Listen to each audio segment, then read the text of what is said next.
Okay, it was the first day of school, and the teacher said to the children, she said, "Now, this is, I'm going to teach you phonetic spelling." And she said, "I thought that perhaps if you spelled out your names, you'd get to know each other and you would, you know, uh, learn the phonetic spelling."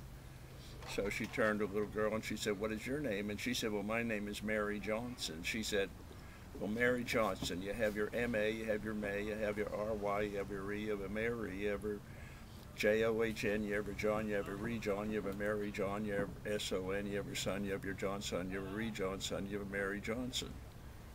And so then she turned to a little boy and she said, "What's your name?" He said, "Well, my name is Jimmy Morgan." And she said, "Well, it's the same sort of thing. You have your J-I-M, you have your Jim, you have your M-Y, you have your me, you have your Jimmy, you have your M-O-R, you have your More, you have your Jimmy Morgan, you have your G-I-N, you have your Gan, your Morgan, you have your Jim, me Morgan, you have Jimmy Morgan."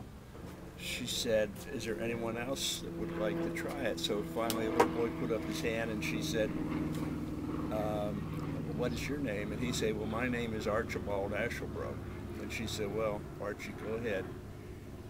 He said, "Well, you have your A-R-C-H, you have your Arch, you have your I, you have your Arch, you have your B-A-L-D, you have your Archibald, you have your A-S, you have your ass, you have your bald ass, you have your eyebald ass, you have your Archibald ass, you have your H-O-L-V, you have your hole, you have your asshole, you have your bald asshole, you have your eyebald asshole, you have your Archibald asshole, you have your B-O-R-O-K, you have your broke, you have your hole broke, you have your asshole broke, you have your bald asshole broke, you have your eyebald asshole broke, you have Archibald asshole broke."